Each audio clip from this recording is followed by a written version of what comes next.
राम राम मंडळी, जय खानदेश. तुमच्यासाठी खूप जास्त व्हायरल रेसिपी लिहून मी जी ना इंस्टाना फीडवर एवढी व्हायरल आहे, बाप रे बाप. मी ना ट्राय करी, मला खूप जास्त आवडणे म्हणून मी तुमच्यासोबत शेअर करावं मला असं वाटणं.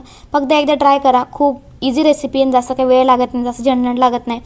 फक्त 3-4 मिनटं बनस. त्यांसाठी ना पाणी गरम करायला ठेवा ना कढईमा.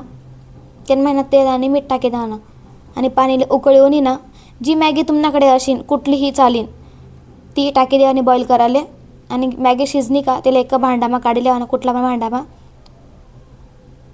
त्यानंतर त्यांना गार पाणी टाकेशीन मी काढीलीन, तर त्यांना थोडं तेल टाकेशीन, मिक्स करलीन जेणेकरून मॅगी मोकळी मोकळी राहीन. त्यानंतर ना थोडा लसूण लेवा ना, त्यांना चटणी टाकानी, थोडी हळद टाकानी,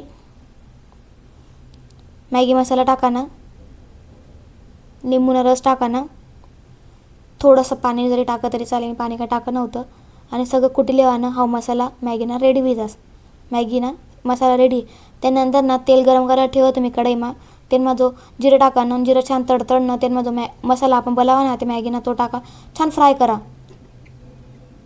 बारीकच गॅसवर करा, नाही तर खाली चटकीन. शेजवान चटणी टाकानी, चिली फ्लेक्स टाकानं, सगळं मिक्स करा पटापट पटापट, नाही तर चटकीन. त्यांना बॉईल करेल मॅगी टाकी द्या ना, उकळेल मॅगी. मिक्स करा मिक्स करा मिक्स करा पटपट पटपट. सगळं मिक्स करी वेगी मॅगीनं.